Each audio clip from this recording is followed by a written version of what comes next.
Gimana kalau suatu pagi rekeningmu tiba-tiba berisi uang ratusan juta rupiah, guys? Padahal kamu sama sekali nggak merasa mencuri. Awalnya, Mursyid mengira itu adalah keajaiban dari pesugihan, tapi beberapa minggu kemudian, suara ketukan polisi di depan pintunya mengubah segalanya. Halo, assalamualaikum warahmatullahi wabarakatuh. Seperti biasa, kembali lagi di channelnya Do You Hear Me bersama aku Nisa. Hari ini, seperti biasa, aku bakalan ngebawain satu cerita horor lagi. Dan kali ini, ceritanya dialami oleh seorang pria yang bernama Mursyid. Jadi, Mursyid ini adalah seorang pria miskin yang udah capek banget hidup dalam hutang dan kegagalan, guys. Saat seorang dukun bernama Mbah Muridan menjanjikan uang goib tanpa tumbal, dia pun percaya sepenuhnya. Ajaibnya guys, uang itu benar-benar muncul di rekeningnya dia. Namun, semakin dekat impiannya menjadi kenyataan, semakin banyak kejanggalan yang bermunculan. Dan ketika kebenaran itu akhirnya terungkap, Mursyid pun sadar terkadang yang paling berbahaya bukanlah ilmu hitam, melainkan manusia yang memanfaatkannya. So, gimana ceritanya? Jadi kita langsung masuk aja ke ceritanya. Do you hear me? Maukah kamu mendengar ceritaku? Let's go.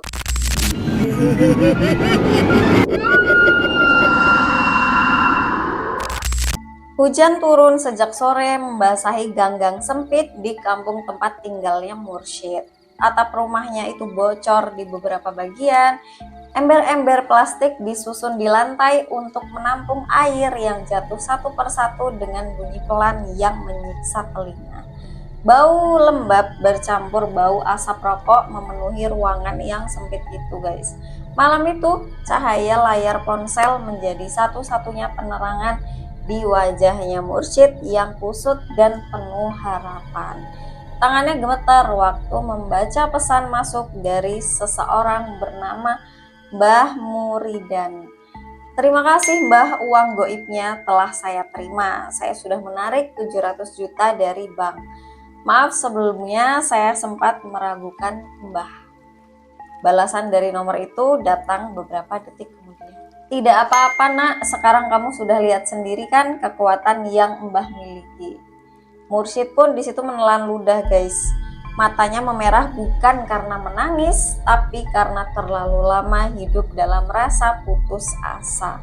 Bertahun-tahun hidup miskin membuat kepalanya dipenuhi rasa iri terhadap orang lain.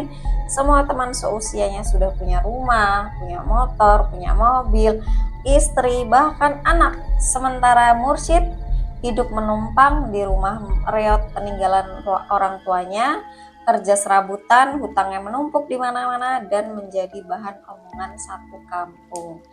Tapi malam itu semuanya terasa berubah. Ia baru saja menarik uang 700 juta dari rekeningnya. Uang yang menurut Mbah Muridan hanyalah setoran awal dan masih ada 300 juta lagi yang akan masuk bulan depan setelah ritual terakhir selesai dilakukan. Mursyid pun di situ tertawa kecil sendirian di tengah suara hujan yang memang menggema di seluruh rumah. Semua utang bakal lunas, sisanya buat mulai hidup baru, katanya lirih. Di dalam kepalanya cuma ada satu nama, seorang wanita yang kita panggil aja namanya adalah Ipah. Perempuan yang sejak lama dia kejar, dia taksir banget sih cewek ini guys, tapi nggak pernah benar-benar memandangnya. Berkali-kali Mursyid itu mencoba tuh buat menyatakan cintanya kepada si Ipah. Berkali-kali pula Ipah itu menolak dengan cara yang cukup halus. Alasannya selalu sama, Mursyid itu pemalas, nggak punya masa depan atau madesu kalau kita bilang, dan terlalu bergantung pada mimpi-mimpi yang kosong. Karena itulah pada akhirnya Mursyid selain meminta uang goib, Mursyid juga meminta sesuatu yang lain pada Mbah Muridan, yaitu adalah apa? Tuh, pelet. Sebuah jimat kecil dibungkus kain hitam yang udah kusam berbau anyir seperti darah basi, kata Mbah Muridan. Selama benda itu disimpan dekat dada dan ritualnya dijalankan tanpa adanya kesalahan, hati Ipah akan luluh dengan sendirinya. Dan mursyid di situ percaya sepenuhnya sama omongannya si dukun itu guys, sangat percaya, bahkan terlalu percaya. 2 minggu setelah uang itu masuk ke rekeningnya, mursyid pun mulai berubah. Pakaiannya jadi lebih rapi, rokoknya ganti jadi merek mahal, cara jalannya pun jadi lebih sombong guys. Jumawa gitu ya kalau kita bilang. Dia sering tuh duduk di warung kopi sambil raktir orang-orang, seolah ingin memastikan seluruh kampung itu tahu kalau nasibnya itu sudah berbalik 180 derajat. Malam-malamnya dihabiskan untuk ritual, kemenyan itu dibakar di dalam kamar sempit yang pengap. Dinding rumahnya dipenuhi coretan simbol aneh pemberian dari Mbah Muridan. Kadang tetangga itu mendengar mursyid itu kayak ngobrol sendiri tengah malam dengan suara pelan seperti sedang berbisik kepada seseorang di sudut ruangan. Kadang juga kedengaran ada suara perempuan tertawa tipis dari dalam rumahnya dia. Padahal tetangga tuh tahu kalau mursyid itu tinggalnya sendirian guys. Gotek satu-satunya teman yang masih peduli sama mursyid mulai merasa sepertinya ada yang salah nih sama si mursyid. "Syid, lo yakin ini aman?" tanyanya suatu malam saat mereka duduk di warung kopi dekat jalan raya. Uang segitu gede muncul tiba-tiba, nggak takut kenapa-kenapa. Mursyid pun di situ dengar si siapa namanya Gotek itu cuma kayak, "Alah, lo pikir Mbah Muridan penipu?" Bukan gitu. Gue cuma bilang, semua itu pasti ada celahnya, mana ada uang jatuh dari langit. Lo tahu gak sih, ibarat kayak Too Good To Be True, itu terlalu Too Good To Be True banget untuk lu yang tiba-tiba dapat uang 700 juta, katanya si Gotek. Mursyid pun di situ langsung menatap tajam. "Hati-hati kalau ngomong, Mbah bisa dengar omongan kita meskipun dari jauh," katanya si Mursyid. Di situ Gotek pun cuma diem guys. Dia ngelihat matanya mursyid itu kayak mulai aneh. Kayak apa ya, terlalu fanatik gitu ya jatuhnya. Terlalu yakin gitu loh, terlalu percaya banget nih. Seolah logikanya itu perlahan habis dimakan sesuatu yang gak kelihatan. Dan sejak mengenal Mbah Muridan, mursyid pun berubah menjadi orang kerasukan yang apa ya, obses buat jadi kaya, obses buat segalanya. Puncaknya terjadi saat dia datang untuk melamar si Ipah. Jadi dia masih nekat nih guys. Langit siang itu mendungnya cukup pekat. Rumah Ipah itu rame sama keluarga.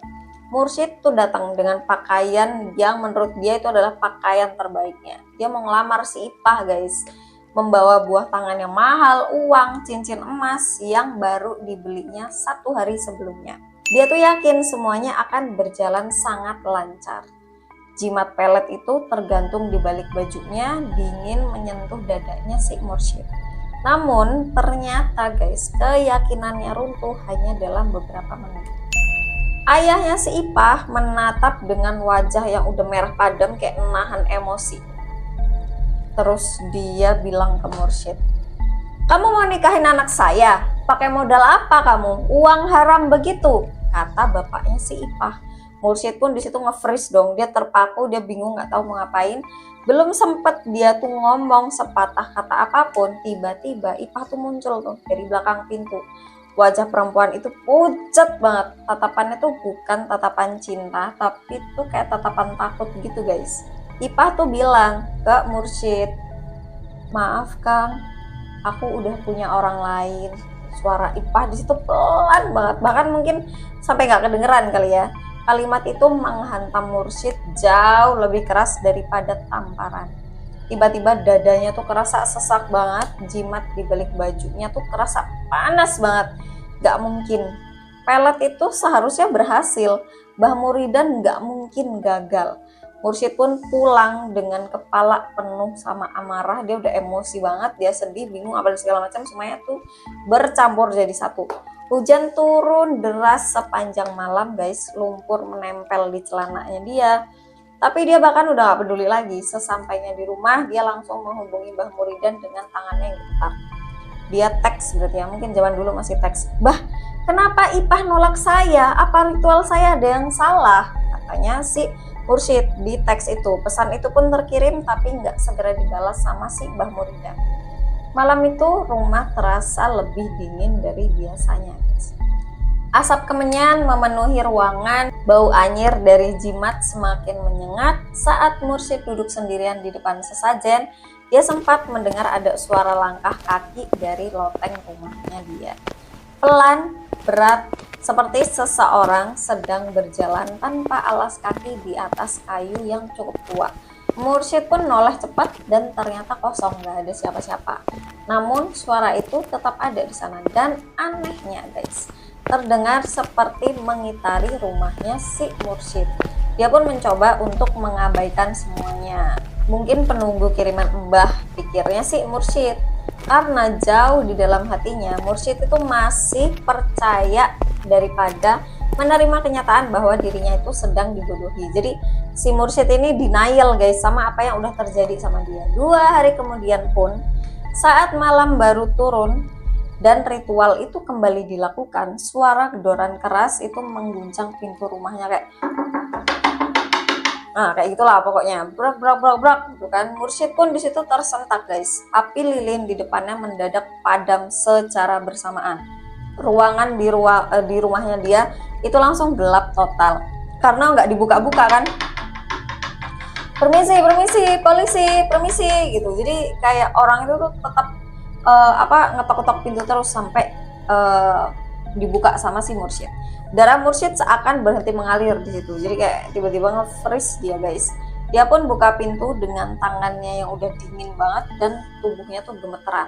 Di luar, beberapa polisi berdiri di bawah hujan sambil memegang map yang cukup tebal.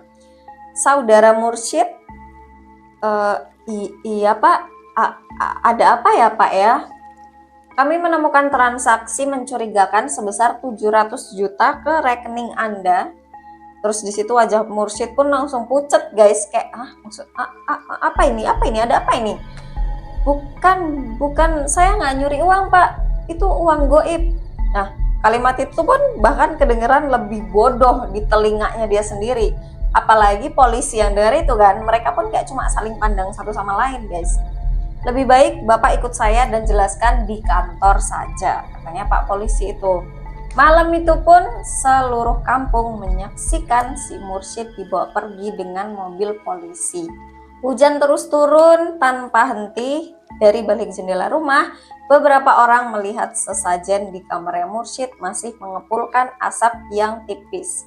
Dan di tengah ruangan gelap itu, jimat hitam pemberiannya Mbah Muridan pun masih tergantung pelan, berayun sendiri tanpa adanya angin. Dan ternyata guys, beberapa minggu kemudian semuanya pun terbukti atau semuanya itu mulai terungkap. Kenapa kira-kira? Jadi Mbah Muridan ternyata bukan dukun sakti guys. Jadi aslinya namanya Mbah Muridan itu adalah Subagio Muridan, seorang pengacara yang terlibat kasus penggelapan dana pajak bernilai triliunan rupiah. Bertahun-tahun dia itu menyamar menjadi dukun untuk mencuci uang atau money laundry, hasil korupsi sekaligus mencari kambing hitam melalui praktik uang goibnya. Para korban pun dipilih dari orang-orang miskin, putus asa, dan orang yang gampang percaya. Contohnya seperti Mursyid. Uang yang masuk ke rekeningnya Mursyid hanyalah bagian kecil dari aliran dana ilegal yang sengaja disebar ke banyak rekening warga agar sulit dilacak oleh aparat. Saat sidang berlangsung di televisi, Mursyid hanya bisa menatap layar dengan wajahnya yang kosong. Matanya cekung, tubuhnya jauh lebih kurus. Semua uang yang sempat dia banggakan kini telah disita oleh negara. Utangnya tetap ada, nama baiknya pun hancur sama sekali, terutama di kampungnya dia. Dan Ipah bahkan gak pernah mau ngeliat wajahnya lagi.